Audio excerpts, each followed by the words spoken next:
मैं हूं फरूसिल गोइंदी और मेरी नई किताब है लोग दर लोग।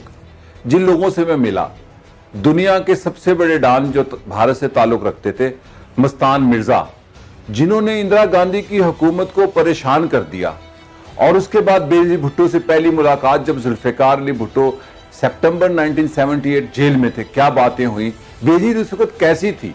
ये एक किताब है, कई कहानियां।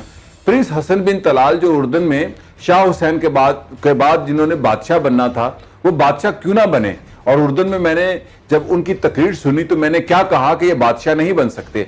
ऐसी कई कहानियां इस किताब में।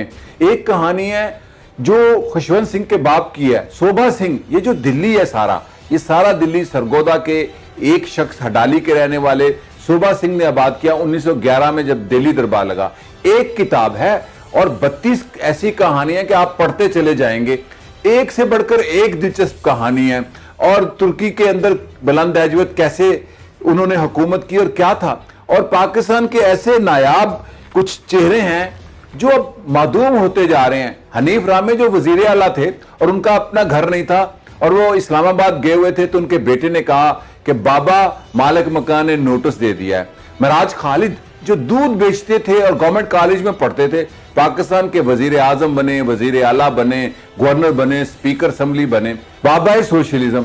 जब अमरीकी सफीर जियाउल हक के जमाने में उनके घर मिलने आया तो उनके घर बैठे लोगों ने कहा कि हम कह देते हैं शेख रशीद घर पे नहीं है। उन्होंने कहा नहीं, अमरीकी सफीर को कहो मैं उनसे मिलना नहीं चाहता, वो भुट्टो का कातिल है, वो पाकिस्तान के लोगों का कातिल है।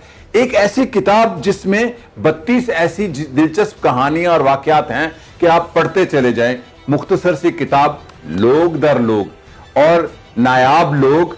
और इसमें तुर्की की एक अदाकारा, आज पाकिस्तान में तुर्क हीरो हैं, अदाकार जो हैं, कभी तुर्की से अदाकार आते थे पाकिस्तान हीरो बनने या हीरोइन बनने। नाज़ा सांची। दिलचस्प किताब है, जरूर पढ़ें और फिर बताएं कि कैसा लगा और बड़े लोग क्या होते हैं।